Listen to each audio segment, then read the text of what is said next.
అదొక నోటి మాట కాదు. సరే ప్రభా, ఇక్కడ నుంచి జాగ్రత్తగా ఉంటాను ప్రభా అని ఒక మాట ఇచ్చేయటం కాదు.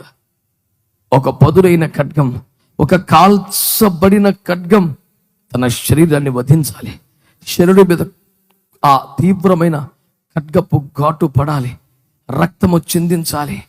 దేవునికి స్తోత్రం కలుగునగాక. హల్లెలూయా. చర్మం తెగి పడిపోవాలి. పదునైన ఖడ్గం అతని మీద దాడి చెయ్యాలి. ఎప్పటికి కూడా బాధ కలుగుతున్నంత సేపు, గుర్తు ఉన్నంతసేపు తనకు గుర్తు రావాలి. నేను దేవునితో నిబంధన చేసుకున్నాను, దేవుడికి నాకు మధ్యలో అగ్రిమెంట్ ఉంది, ఇష్టానుసారంగా నేను చేయకూడదు, ఎటు పడితే అటు పోకూడదు, ఎవరితో పడతాలు కలిసిపోకూడదు, నాకు దేవునితో నిబంధన అయిపోయింది, మేము జాగ్రత్తగా ఉండాలి. 24 గంటలు ఆ మాట తన మనసులో పెట్టుకోవాల్సి బతకాల్సిన పరిస్థితి. స్తోత్రం కలుగునగాక. హల్లెలూయా. అదేదో నిబంధన అంటే ఒక నోటి మాట ఏమో, ఇంకా ఆశీర్వాదాలు రావడానికి తప్పే ఉందిలే కానీ మనం అనుకోవటం కాదు. నిబంధనలోకి రావడానికి ఎక్కడ దేవుని ఖడ్గం అతని మీద పని చేయాల, దేవుని అగ్ని అతని మీద పని చేయాల. శరీరములో రక్తము చిందించేంతగా కోత కొయ్యబడాలి. అతడు నొప్పితో బాధతో విలవెల్లాడిపోవాలి, మంచాన పడి ఉండాలి. కొంతకాలము దేవుని సముఖము తప్ప, దేవునితో బాధ చెప్పుకోవడం తప్ప ఇంట్లోంచి బయటికి వచ్చే పరిస్థితి ఉండకూడదు. ఎవరి మీదకి దేవుని వాక్యమనే ఖడ్గం ఆ రీతిగా వస్తుందో, ఎవరి మీదకి దేవుని అగ్ని చేత కాల్చబడ్డ ఖడ్గం రాత్రికి వస్తుందో, ఎవడైతే ఆ విధంగా కోయబడతాడో, ఎవడైతే ఆ విధంగా రక్తము చిందిస్తాడో, ఎవడైతే నిబంధనలకు వస్తాడో, ఇదిగో దేవుని వాక్యం చెప్తుంది, నీకు నాకు మధ్యలో నిబంధన గుర్తు ఇదే. ఈ నిబంధన ఉన్నంతసేపు నీకు అత్యధికమైన అభివృద్ధి కలుగు చేస్తానని దేవుడు తేటగా మాట్లాడాడు. పొగిడే వాక్యాలు కావాలి, వాగ్దానాలు మాత్రమే కావాలి, అభివృద్ధి కావాలి, ఆదరణ మాటలే కావాలి, సంతోషపరిచే మాటలు కావాలి, పెట్టకథలు కావాలి, జోక్స్ చెప్పేవాడు కావాలి. పనికి క్రైస్తవ్యంలో ఎలాంటి వాడు కావాలి తెలుసా? కాల్చబడిన ఖడ్గమును దూసేవాడు కావాలి, శరీరమును గాయపరచగలిగిన వాడు కావాలి, కోసి వేసేవాడు కావాలి, రక్తమును చిందించేవాడు కావాలి. బైబిల్ గ్రంథంలో రాయబడిన ఒక మాట చెప్పనా? రక్తము చిందించకుండా కత్తి దుయ్యవాడు శాపగ్రస్తుడు అని చెప్తుంది బైబిల్. దైవ సేవకులకి మాట ప్రకటిస్తున్నాను బిడ్డలారా, మీరు ఎలాంటి సంఘాల్లో ఉండాలో తెలియపరిచే మాట. రక్తము చిందించకుండా కత్తి దూసేవాడు శాపగ్రస్తుడు. అంటే కొంతమంది కత్తి దూస్తారు, కత్తి చులిపిస్తారు, కానీ చాలా తెలివిగా, చాలా జాగ్రత్తగా రక్తము చిందించకుండా ఉంటారు. అది వాక్యోపదేశమే నేను చెప్పేది. ఎంతసేపు వాగ్దానాలే, ఎంతసేపు జోక్సే, ఎంతసేపు ఆదరణ మాటలే, ఎంతసేపు ఓలలాడించమే, ఎంతసేపు ఊరుకోబెట్టడమే, ఆదరించడమే. రక్తము చిందించే పని లేదు, ఖండించే పని లేదు, గద్దించే పని లేదు, బుద్ధి చెప్పే పని లేదు, శిక్ష చేసే పని లేదు. కోరికలు కలుగుతున్న శరీరంలో దేవుని భయపడినట్లుగా దేవుని ఖడ్గమతల మీద పనిచేసి భయం కలిగించి నేను దేవుని కోసం బతకాలి అన్న స్పృహ పుట్టించే బోధ లేదో. రక్తము చిందించకుండా కత్తి దూయిచున్న వాళ్ళారా, మీకు శ్రమ తమాషా కాదు ఇదే. ఏదో ఒక సంఘానికి వెళ్ళిపోవటం, ఎక్కడో దగ్గర కూర్చోసుకొని అయిపోయిందిరా భక్తి అనుకోవటం కాదు. నిబంధన అంటే ఏంటి తెలిసిన? పదునైనటువంటి దేవుని ఖడ్గము నీ మీద పని చేయాలి. ఆమేననండి గట్టిగా. హల్లెలూయా చెప్పండి గట్టిగా. పాత నిబంధన కాలములైతే ఖడ్గము శరీరములో ఒక అవయవాన్ని గాయపరిచింది, చర్మాన్ని కొంత కోసేసింది, కొంత రక్తాన్ని చిందింపజేసింది. కొత్త నిబంధనలో శరీరము కాదు, అసలు కోరికలకు మూలమైన హృదయములకే సున్నతి కలగాలని యేసు మాట్లాడుతున్నాడు. ఎక్కడో ఒక అవయవాన్ని పాపము జరిగే అవకాశం ఉన్న చోట సున్నతి జరిగింది. కొత్త నిబంధనలు అది కాదు. అసలు కోరిక ఎక్కడ పుట్టిందో, తలంపు ఎక్కడ పుట్టిందో ఆ హృదయానికే సున్నతి కావాలి. దేవుని వాక్యం ఖడ్గము హృదయంలోనికి రావాలి. అది పురుషుడైన, స్త్రీ అయినా, చిన్నవారైనా, పెద్దవారైనా హృదయంలోనికి దేవుని ఖడ్గము దూసుకొని పోవాలి. పొద్దునైన వాక్యము రావాలి. పరిశుద్ధాత్మ అగ్ని చేత కాల్చబడిన ఖడ్గం అనగా అభిషేకములో ఉన్న ఒక వర్తమానం రావాలి. గుండెను కోసేయాలా, ఆ కోరికలను కట్ చేయాలా, ఆ స్వభావాన్ని కట్ చేయాలా, ఆశలను కట్ చేయాలా, ఆ బుద్ధులు కట్ చేయాలా, ఆ యొక్క తలంపులు కట్ చేయాలా. దేవుని వాక్య ఖడ్గముతో హృదయములకు సున్నతి అయిపోతే నీకు దేవునికి మధ్య ఒక నిబంధన వచ్చేస్తుంది అన్నమాట. హల్లెలూయా. ఎప్పుడైతే నిబంధనలోకి వచ్చేసావో అత్యధికమైన అభివృద్ధి. ఒకవేళ దైవ సేవకులారా మీలో నన్ను ఎవరు అపార్థం చేసుకోకపోతే, ఇన్ని సంవత్సరాల నీ కష్టం, నీ కన్నీరు, నీ ప్రయాస, నీ సువార్త అత్యధికమైన అభివృద్ధిలోకి ఇంకా రావట్లేదా? ఒకసారి నిబంధన ఖడ్గం నీ మీదకి రావాలేమో చూడు ఒకసారి. ఒకవేళ ఆ ప్రయత్నం కానీ చేయగలిగితే అత్యధికమైన అభివృద్ధి, లోక సంబంధమైన డబ్బు, సుఖము, ఘనతలు, ఈ విషయంలో నీకు వైరాగ్యం ఉంటే ఉండని, మంచిదే మంచిదే. కానీ కృపావరములు అభివృద్ధి పొందొద్దా? మాట్లాడరే, హలో మాట్లాడరే, కృపావరాలు అభివృద్ధి పొందొద్దా? హలో, ఎవరు ఇల్లు? నేను మీతోనే మాట్లాడేది. బతివాలి సుక్కలు చూపించి తినిపించాల్సిన పని ఏం లేదు. మీకు శ్రద్ధ ఉంటే, ఇంట్రెస్ట్ ఉంటే చెప్పండి, లేకపోతే సరిపెట్టుకుని పోదాం. బతిలాడి సందమామ చూపించి అన్నం తినిపించే పనికి పని ఏం లేదు. ఆకలి కొనని వారు తినండి, తప్పికొన్న వారుల జీవజలం దగ్గర రండి, దేవునికి స్తోత్రం కలుగును గాక. అలా చల్లగా ముద్దుగా కూర్చునే పని కాదు. అడుగుతుంటే జవాబు కూడా చెప్పలేనంత అంత మైకం గమ్మేసి ఉందా ఏంటి? దరిద్రపు నిద్ర మొత్తం వదిలించుకొని స్తోత్రాలు చెప్పండి ఒకసారి. చెప్పా గట్టిగానే. దేవుని వాక్య ఖడ్గము హృదయముల మీదకి రావాలి, అప్పుడే నిబంధన కలుగు. దేవునికి స్తోత్రం కలుగునగా. నీకేం పర్లేదులేమ్మా, దేవుడు కాపాడుతానులేమ్మా, దేవుడు ఆదరిస్తానులేమ్మా, దేవుడు పోషిస్తానులేమ్మా, దేవుడు నీకు అప్పులు తీరుతానులయ్యా, మీ బిడ్డలకు పెళ్లి చేస్తావులయ్యా, ఇల్లు కట్టుకుంటావు, ఎప్పుడు ఇదే నీకు మేషిని కాడుకు సాలు మన్నా, ఇక వా ఉత్తర దిక్కు తిరిగి అన్నాడు. స్తోత్రం చెప్పండి గట్టిగా. మీరు మన్యము చుట్టూ తిరిగిన కాలము చాలా, తిరగాక ఆరగా దొరుకుతుంది. మన తిని కూర్చున్న అడవిలో పద, వాగ్దాన దేశానికి పద. ఉత్తర దిక్కున ఏముందే? మహారాజు పట్టణమైన సీయోను ఉంది, పద అక్కడికి పద. దేవునికి స్తోత్రం కలుగునుగాక. అందరూ సంతోషంగా చెప్పండి ఒకసారి. హృదయము గాయపడకుండా, కత్తి నరకకుండా, రక్తము చిందించకుండా ఎవడైనా నిబంధన చేసే అవకాశం ఉంటుందా? నిబంధన చేయటం అంటే ఓకే నేను కూడా ఇవాళ నుంచి నిబంధన అని సంతకం పెట్టేసి కాగితం అర్థం కాదు. ఇక నిబంధన అంటే దేవుని వాక్య ఖడ్గాన్ని ఆహ్వానించాలి. ఏ కత్తి నిప్పుల మీద కాల్చబడిందో, ఏ కత్తి పదునుకు వేడి తోడయ్యిందో ఆమెన్ చెప్పండి గట్టిగా. ఆ కత్తి శరీరం మీదకి రావాలా, శరీరాన్ని కోయగలగాల, రక్తమును చిందించగలగాల, నొప్పితో విలవిలలాడాలా, దేవుని సన్నిధిలో మోకాల మీద పడాలా. అయ్యా ఒప్పుకుంటున్నాను ప్రభువా, ఈ చూపు తప్పే, ఈ మాట తప్పే, ఈ తలపు తప్పే, ఈ ఆశ తప్పే, ఈ కోరికలు తప్పే, ఇవన్నీ నీ అగ్ని చేత కాల్చబడిన పదులైన ఖడ్గము చేత వధించినందుకు స్తోత్రం. ఇప్పుడు ఆ శరీరం మీద గుర్తు ఉంది. ఇదిగో నీ ఖడ్గపు ఆనవాళ్ళు ఉన్నాయి, నీ రక్తము చిందించిన మరకలు ఉన్నాయి. బాధతో మోకాల మీద విలవల్లాడుతున్నాను. నీకు నాకు మధ్యలో ఒక నిబంధన చేసుకుంటున్నాను. ఇది మొదలుకొని నా ఆత్మ కాదు, నా శరీరము నీ సొత్తు అనే ఒక నిబంధనలోకి రాగలిగితే కదా నువ్వు ఆశీర్వదించబడతావు. వచ్చిపోయే భక్తి కాదు, టైంపాస్ వ్యవహారం కాదు. నీకు నీ దేవునికి మధ్య నిబంధన వస్తేనే అభివృద్ధి.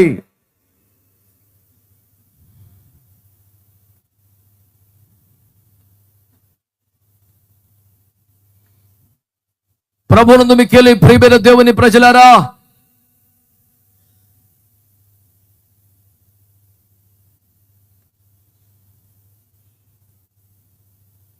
ఇదిగో దేవుని వాక్యం నీతో సూటిగా మాట్లాడుతున్న విషయం.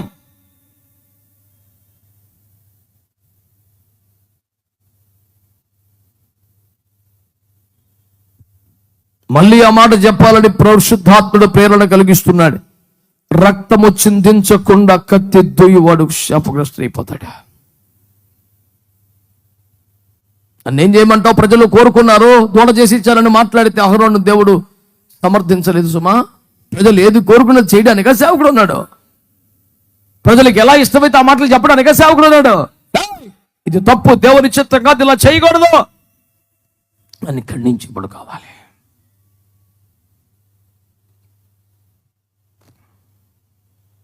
ఈ రోజున దేవుని వాక్యాన్ని బట్టి మీతో మనవి చేస్తున్నాను. నేను నిబంధన చేయడానికి నువ్వు సిద్ధంగా ఉన్నావా? నిన్ను ఒక నిబంధన అనుభవంలోకి తేవడానికి దేవుని వాక్య ఖడ్గం ఈ పగలు పరిశుద్ధాత్మ అగ్ని చేత కాల్చబడి సిద్ధంగా ఉంది. ఇప్పటికే మీలో అనేక మంది జీవితాలలో దేవుని వాక్య ఖడ్గం పదునైనటువంటి గాయం చేస్తూ ఉంది. దేవునికి అప్పగించుకో. నీకు నీ దేవునికి మధ్యన ఒక నిబంధన సంబంధం ఏర్పరచబడేలాగా ఈ పూట తీర్మానంలోకి వచ్చాయి.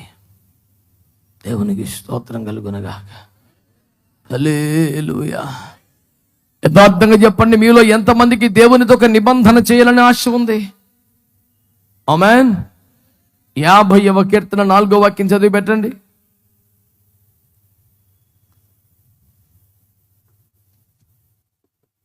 ఆయన తన ప్రజలకు న్యాయము తీర్చుటకై బల్యర్పణ చేత నాతో నిబంధన చేసుకొనిన నా భక్తులను నా యొద్దకు సమకూర్చుడని మీది ఆకాశమును భూమిని పిలుచుచున్నాడు.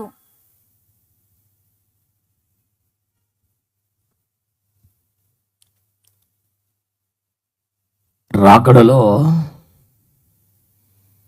దేవుడు తన భక్తులందరినీ పిలుస్తాడట. ఎవరెవరిని పిలుస్తాడో తెలుసా? ఎవరు బాగా దశంభాగాలు ఇచ్చారో, ఎవరు బాగా ప్రత్యేక కానుకలు ఇచ్చారో, ఎవరు దైవజనులను కాస్త గౌరవాభిమానాలతో చూశారో వాళ్ళగా. ఎవరికి తెలుసా? బల్యర్పణ చేత నాతో నిబంధన చేసిన వారిని నా యొద్దకు సమకూర్చుడని యెహోవా ఆజ్ఞాపించుచున్నాడు. చేతులెత్తి స్తోత్రం చెప్పండి. హల్లెలూయా. ఎవరినట? బల్యర్పణ చేత నాతో నిబంధన చేసిన వారిని నా యొద్దకు సమకూర్చుడి. పోరబోగితే నిమిషములో రెప్పపాటులో మార్పు పొందేది ఎవరు? ఎక్కడెక్కడున్నా దేవుని వద్దకు సమకూర్చబడేది ఎవరు? ఎవరు ఎత్తబడేది? ఎవరు పెళ్లి కుమార్తె సంఘంలో ఉంటారు? ఎవరు ఆ పిలుపునందుకుంటారు? ఇక్కడికి ఎక్కిరో అని ఆహ్వాని వారికి దొరుకుతుంది. బల్యర్పణ చేత నాతో నిబంధన చేసిన వారిని నా దగ్గర తీసి చర్చికి వచ్చిన వాళ్ళందరూ కాదు. బల్యర్పణ చేత నాతో నిబంధన చేసిన వారిని నా దగ్గర సమకూర్చు.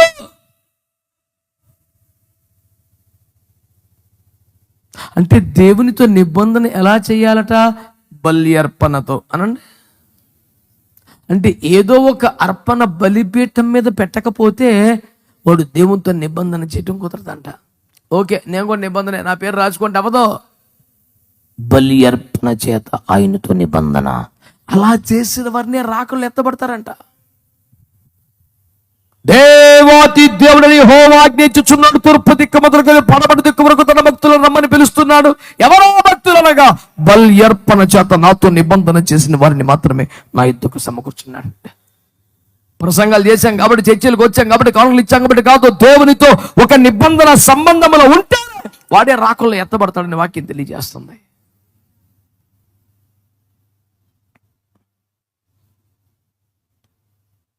దేవునితో నిబంధన ఎలా చేయాలి? బల్యర్పణతో అనండి. అంటే బలిపీఠం మీద ఏదైనా ఒక అర్పణ పెడితేనే నీకు దేవునికి మధ్యలో ఒక నిబంధన వస్తుంది. కేవలం డబ్బులు ఇచ్చి పాటలు పాడి ప్రసంగం చేసి అవ్వదు. మరి బలిపీఠం మీద ఏం పెట్టాలి? బలిపీఠం మీద ఏం పెట్టాలి? ఏడాది దూడలనా, వేలాది పొట్టేళ్ళనా. సింపుల్. అలాంటి ఏమైనా ఉంటే, దావీదు పాపం చేసినప్పుడు దేవుడు ఈ బగిలిపోతే పిచ్చేసి లేస్తున్నావా, మా దుర్మార్గుడు నువ్వే, దుష్టులు నువ్వే, ద్రోహం నీదే అంటే ఏడిచాడు, బాధపడ్డాడు, పశ్చాత్తపడ్డాడు, ప్రార్థన చేశాడు. కానీ సర్లే చెప్పు, మరి పరిష్కారం ఏంటి? నా కుమారుడా దావీదు 1,00,000 గొర్రెలు నాకు బలి అర్పణ చెయ్యి అంటే 5 నిమిషాల పని. రాజుగారు కదండి, కష్టమేముంది? 51వ కీర్తన ఏడిచి లాస్ట్లో అంటాడు, నువ్వు బలిని కోరవాడు, కోర్చిన పని పోని పాటికి దర్జాగా రాయ్ తీసుకున్నట్టు ఒక 50,000 కోసేయండి రందు, నువ్వు తెగిపోద్ది 5 నిమిషాల పని. అలా ఒప్పుకుంటలేదంట ఆయన. దావీదు రాజు గారు సిక్కొచ్చి పడిపోయింది. ఇప్పుడు నువ్వు బలిని కోరితే కనుక ఎప్పుడో ఇచ్చేద్దును, డబ్బులు అంటే పని ఇచ్చేద్దును, రే అర్జెంట్ గుడిగట్టరని కట్టిపారేద్దును, నువ్వు అలాంటి తిప్పలు పెడతలేదు నన్ను. నువ్వేమన్నావంటే విరిగిన మనసును కోరుతున్నావు. నాకు అదే కష్టం, డబ్బులు ఇచ్చేస్తాం ఈజీ, మనసు ఇరుగుతలేదు. ఎన్ని పాటలు పాడినా, ఎన్ని ప్రసంగాలు చేసి, ఎన్ని ప్రార్థనలు చేసిన మనసు ఇంకా అది కావాలి ఇది కావాలని కోరుకుంటానే ఉంది, కలుగుతాను, మనసు ఎరగట్లా. మనస్సు విరుగుట అనండి అంటే ఏంటి? మరి ఏది అడిగినట్టు చూస్తారు ఇంద్ర బాబు, మంచి వెరైటీ.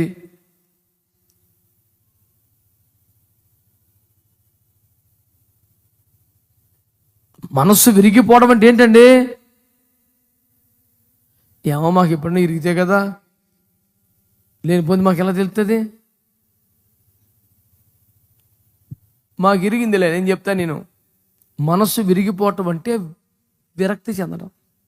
ఇక నాకు వద్దనిపించడం. ఏదో తోటికోళ్ళ మధ్యలో అగ్గి అంటుకుంది, వేసి రక్తం వేయించి. మరి మాది సమాధానకర్తల ఉద్యోగం కదండి, తెలిసి అంటే పరిగెత్తికెళ్ళాం. తప్ప మాట చేయకూడదు. మన దేవుని బిడ్డలం, మన కోపాలేంటి, గొడవలేంటి, క్షమించుకోవాలా, ఒకరినొకరు ఆదరించుకోవాలి, ఇదేంటి ఏమిటని చెప్పేసి మాట్లాడి మధ్యలో సమాధానకర్తల పాత్రలు పోషించి వాళ్ళని కలిపి సమాధాన పడ్డాక తిప్పలబడి మొత్తానికి ఒక అమ్మాయి మత్తపడింది. సరే ఇక మీరు అలా చెప్తే అలాగండి, అమ్మయ్య ఈ పేపర్ పాస్ అయిపోయామని ఈ పేపర్ దగ్గరికి వచ్చాము. ఈ పేపర్ ఏమంటుంది తెలుసా?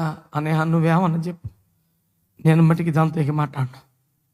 తప్పమాట నా మనసు ఇరిగిపోయింది, నీకు తెలీదు అంటే అర్థం ఏంటి? ఇప్పుడు ఇక విరక్తి వచ్చేసింది, నువ్వు ఎన్ని చెప్పు నా వల్ల కాదు.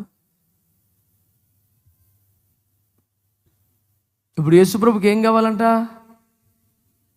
నువ్వు బలిని కోరితే ఇచ్చేసేవాడినే. 1,00,000 గొర్రెలు అంటే కూడా లెక్క కాదు నాకు. ఎక్లాసిన ఐశ్వర్యవంతుని రాజుగారిని ఒక ఆర్డర్ ఐటమేగా, ఎవరక్కడ అంటాడు, అందరం ఎక్కడే అంటాడు. 1,00,000 గొర్రెలు తెచ్చేయమంటాడు, అయిపోతుంది. పెద్ద పెద్ద బాధ ఏముంది?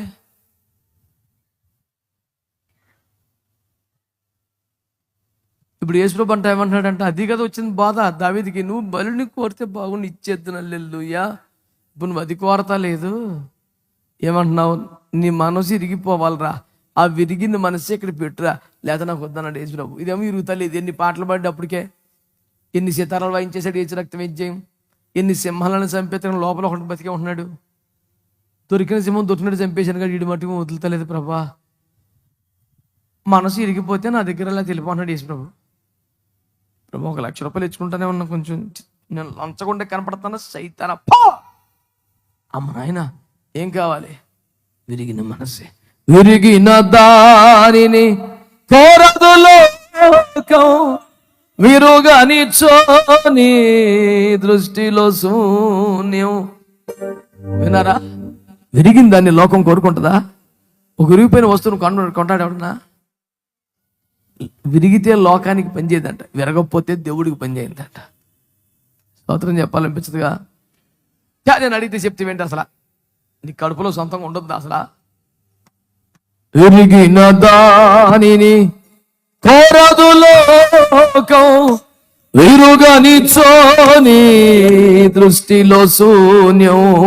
విరిగిన దానిని కోరదు లోకం, విరుగా నిచ్చోని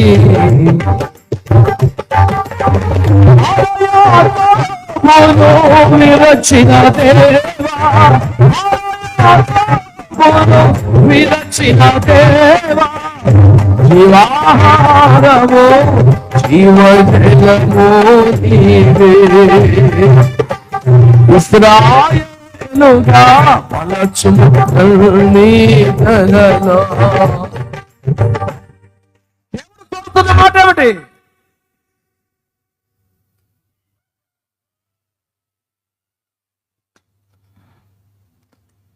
మా ఊడు ఒకడు ఉన్నాడులే, అడిగి అబ్బా అసలు సమర్పణ లేదా, హృదయం లేదు, ఏమి లేదు, ఊరికే పాట పాడగలరు కాబట్టి. ఏడాది దూడలనా, ఏలాది పొట్టేళ్ళనా, ఏలాది నదులంతా తైలము నీకిచ్చిన చాలునా. ఓ లాగుతున్నాడు పాట. ఇటు కాదు, వీడికి మారు మనసు లేదు కదా. వెనకాల నుంచి నేను పోయి మైకి పట్టుకొని చాలును నా కుమారుడా చాలును అన్నాను. వెంటనే పాడే పాట పడి మోకలు పడి, నా వల్ల కదా నేను తేలేని ప్రభు అంటున్నాడు. మరి ఎందుకు పాడేవరా? వేలాది నదులంతా విస్తార తైలము నీకిచ్చిన చాలునా అని మంచి రేంజ్ అవుతుంది. వెనకాలకు వచ్చి చాలును అంటే, అయ్యో నా ప్రభు నా వల్ల కాదు, నన్ను క్షమించి. మరి ఎందుకు అరుతున్నావు? ఇదే గోల్ చేయటం తప్ప, అందరిలో పడి అడబడి చేస్తుంది తప్ప, లోపల సరైన మార్పు ఇంత దొంగ రకం ఇది. అంతలో దావీదే కన్నీరు మున్నీరు గచ్చి ప్రార్థన చేసి, తప్పు అయిపోయింది బాబు, నీ కృప దూరం చేయకు, సన్నిధిలో తోసివేయకు, ఆత్మను తీసివేయకు, రక్షానందం మళ్ళీ ఇచ్చేయి అని ఎంత ఏడిచాడు కానీ పని అవుతలేదు. లాస్ట్లో అంటాడు, ప్రభా ఏదైనా బల్లిమ్మని చెప్పి ఇచ్చేస్తాను, నా వల్ల కావట్లేదు అంటాడు. నాకు అలాంటి ఏం పని చేయరా అన్నాడు. మరి ఏం కావాలి నీకు? ఏం కావాలి? నీ మనసు ఇరిగిపోవాలి. మనసు కలిగేగా ఆ పాప చేసావు, మనసు కలిగేగా జనాభా లెక్కించావు, మనసు కలిగేగా ఈ పనికి మళ్ళీ పనులను చేసావు. ఆ మనసు ఇరిగిపోవాలి, విరక్తి వచ్చేయాలి. ఇక నీకు ఆశ కలగకూడదు, ఇక నీకు ఆ మనసు రాకూడదు, నీకు అసలు కోరిక కలగకూడదు. చాలా కష్టం కదా ప్రభు. మరి కొన్ని ఇబ్బందులు అంటే కష్టంగా ఉంటుంది. కత్తి వచ్చేయాలి, దూసేయాలి, రక్తం వచ్చేయాలి. ఇప్పుడు చెప్పు అన్నాడు. దెబ్బలు పడి మొత్తానికి ఆ అనుభవంలోకి వచ్చాడు.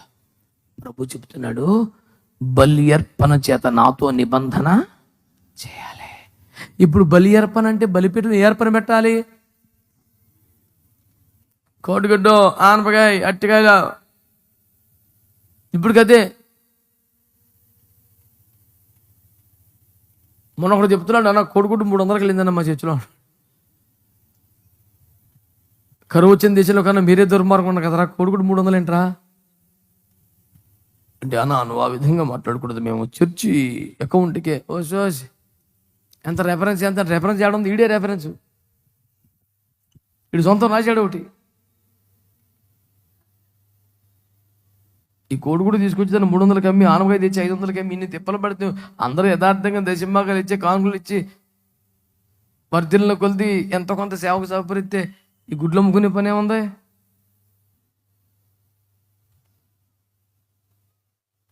మళ్ళీ దానికో పండగ, దానికో రేటు.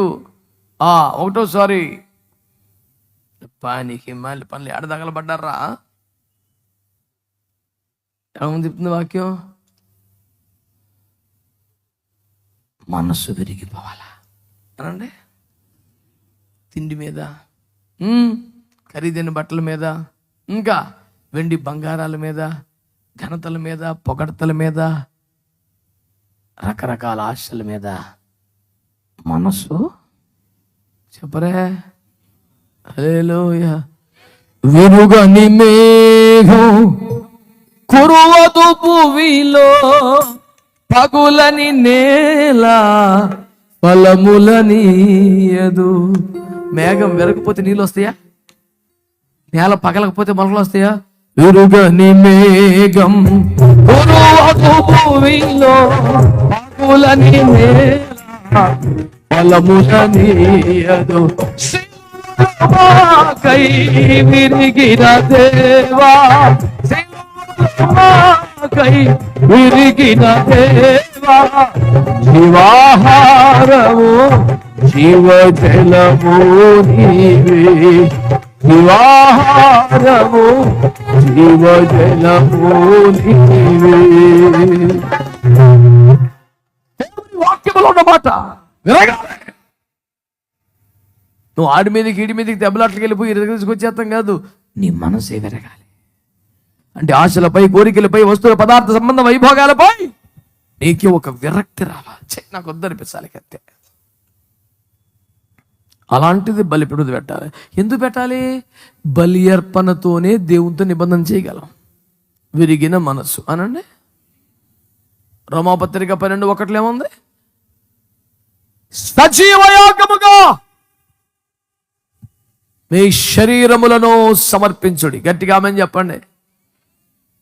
ఏం పెట్టాలంటే, బలిపీఠం మీద ఏం పెట్టాలంట? సజీవ యాగం అంటే ఏంటి? యజ్ఞం అంటే ఏంటి? కత్తితో ముక్కలు నరికి అగ్ని చేత కాల్చబట్టం యాగం, యజ్ఞం.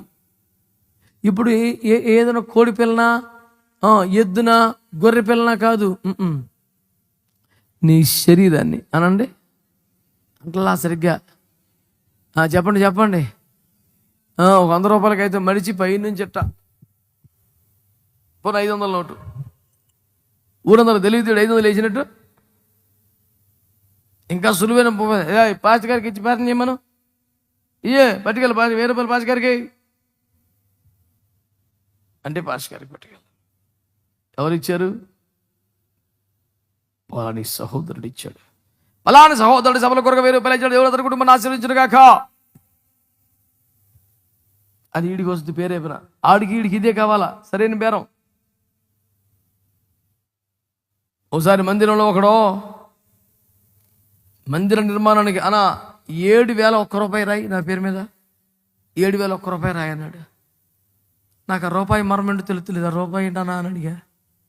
ఆడు 7,000 ఇచ్చాడంట కానీ, అవును నాది రూపాయి పెంచి ఉండాలి అడిగన్నా, రాయి 1 రూపాయి రాయి. నీ పనికి మని అలంపాటు బుద్ధులు ఎడదాకా తెచ్చావు కదరా, ఏం పనులు రీ ఎడ చేయాలంట? సజీవ యాగంగానండి. దేవుని వాక్యమనే ఖడ్గంతో సంగమనే బలిపీఠం మీద నీ శరీరమునే ఒక బలి అర్పణ చేయాలంట. శరీరమును దాని ఇచ్చలతో కూడా వధించేయాలి. గలతీ 5:4 దేవుడు మాట్లాడుతున్నాడు. ఇంకేం మిగలటలేదు. స్తోత్రం చెప్పరే. శరీరము దాని ఆశలు, శరీరం దాని కోరికలు, శరీరం దాని ఇచ్చలు బలిపీఠం మీద తెచ్చేయాలా. శరీరం అన్నాక దానికి స్వభావం ఉంటుందిగా, దానికి నైజం ఉంటుందిగా, దానికి బుద్ధి ఉంటుందిగా, దానికి లక్షణం ఉంటుందిగా. ఏముంటుంది? 5:17 ఆత్మకు విరోధముగా అపేక్షించు శరీరం. దాని లక్షణమే ఆత్మకు విరోధంగా అడగటం. దాన్ని ఆశలతో ఇచ్చలతో కూడా దాన్ని సిలువేసేయమని గలతీ 5:4 దేవుడు మాట్లాడుతున్నాడు. చేతులతో గట్టిగా స్తోత్రం చెప్తారా? హల్లెలూయా. సజీవ యాగముగా శరీరమును ఏం చేయాలట? శరీరాన్ని ఏం చేయాలంట? సమర్పించాలి. అంటే ఇప్పుడు బలిపీఠం మీదకి ఏం తీసుకురావాలి అంటలా గట్టిగా? విరిగిన మనస్సు. రెండవది సజీవ యాగంగా శరీరం. అబ్రామా, నీవు ప్రేమించు నీ ఒక్కగానో కుమారు నాకు బలి ఇచ్చేయమన్నాడు. అంటే బలిపీఠం మీదకి ఏం తేవాలి? నువ్వు ప్రేమించేదాన్ని, ఇష్టం లేని దాన్ని తీసుకొచ్చి పారేస్తాం కాదు. నువ్వు ఏది ఇష్టం? బాగా మాంసాహారం ఇష్టమా? పెట్టే బలిపీఠంలో పెట్టే, దాన్ని కూడా వదిలిపోవాలి. ఖరీదైన బట్టలు ఇష్టమా? ఆకాన్ అనేవాడు ఎంత మంచివాడు తెలుసా? యెహోషువ టీములో ఒక సేనాధిపతిగా ఎతికాడు. అతని కళ్ళ ముందే చాలా మంది తాగుబోతులు అయిపోయారు, వ్యభిచారులు అయిపోయారు, భ్రష్టులు అయిపోయారు. తను మాత్రం రోషంగా బతికాడు. ఎక్కడ పాపంలో పడిపోలేదు. కానీ ఎరుకోలో షేనారు వస్త్రాన్ని చూస్తే, ఆ బంగారు ఆభరణం చూస్తే ఆశ కలిగింది. తెచ్చుకున్నాడు, కూడా దాచాడు. కుటుంబం తరాలతో కొట్టబడి చచ్చిపోయారు. జాగ్రత్తగా నా మాట అండి.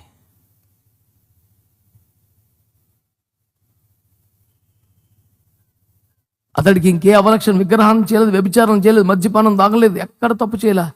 కానీ ఆ ఖరీదైన ఆ వస్త్రం అంటే ఇష్టం, ఆ వెండి అంటే, బంగారం అంటే ఇష్టం.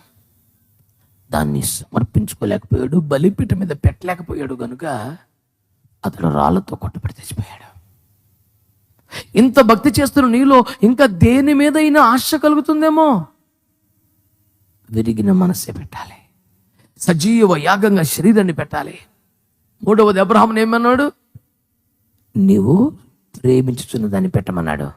4 ఏమో మోషేతో మాట్లాడుతున్నాడు. ఐగుప్తు రాజరికం.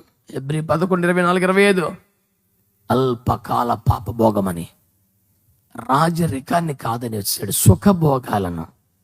సుఖభోగాలను బలిపెట్టి పెట్టాడు. ఎలీషాని పిలిచాడు. నాన్న ఏంటయ్యా, నీ నాగలి నీ ఎట్లు వధించి సేవకు చేయి. ఏంటంటే జీవనోపాధి, జీవనాధారం. అపోస్తుల దగ్గరికి వచ్చారు. వారు తమ ప్రాణాలే బలిపెట్టి మీద పెట్టి సేవ చేశారు. గట్టిగా ఆమేనండి. అంటే ఒక అబ్రహామును చూస్తే తన ప్రేమను బలిపెట్టి మీద పెట్టాడు. ఒక మోషే సుఖభోగాలు పెట్టాడు. ఒక ఎలీషా జీవనోపాధిని పెట్టాడు. అపోస్తులు ప్రాణాలే పెట్టారు. నా మాట వినండి, ఏదైనా ఒకటి బలిపీఠం మీద పెడితేనే నిబంధన చేయటం కుదురుద్దంట. బల్యర్పణ చేత నాతో నిబంధన చేసేవారు కావాలి. వట్టి మాటలు చెప్పేవారు, గొప్పగా ప్రసంగాలు చేసేవాళ్ళు పనిచేయరట. ఈ రోజున విరిగిన మనస్సు పెడుతున్నావా? శరీరాన్ని సజీవ యాగంగా పెడుతున్నావా? ప్రేమించుతున్న దాన్ని బలిపీఠం పెడుతున్నావా? సుఖభోగాలను బలిపీఠం పెడుతున్నావా? నువ్వు ఏదైనా ఒకటి బలిపీఠం మీద పెడితే ఆ బలి అర్పణ ద్వారా నీకు దేవునితో నిబంధన కలుగుద్ది. ఎప్పుడైతే నీకు దేవునికి మధ్యలో నిబంధన వచ్చిందో నువ్వు అత్యధికముగా అభివృద్ధి పొందుతావు. చేతులెత్తేసే స్తోత్రం చెల్లించండి. ఎప్పుడైతే అబ్రహాము నిబంధన చేసుకున్నాడో ఏం జరిగింది తెలుసా? త్రియేక దేవుడు అబ్రహాం ఇంటికి వచ్చాడు. అబ్రహాం బహుగా ఆశీర్వదించాడు. ఇష్మాయిల్ని కూడా ఆశీర్వదించాడు. రాజులు అబ్రహాం ఇంటికి వచ్చి క్షమాపణ కోరే పరిస్థితి వచ్చింది. దేవుని వాక్యములు వింటున్న ప్రజలారా, సూటిగా దేవుడు అడుగుతున్నాడు, ఇప్పటికైనా ఒక నిబంధన సంబంధం దేవునితో కలిగి ఉంటావా? ఆ తీర్మానంలోకి వస్తావా? దేవుని వాక్యం అంటుంది, నిబంధనలోకి వస్తేనే అత్యధికమైన అభివృద్ధి. ఎంతమంది బలి అర్పణ ద్వారా ఒక నిబంధనలు రావడానికి సిద్ధంగా ఉన్నారు? మోకరించండి, ప్రార్థన చేద్దాం.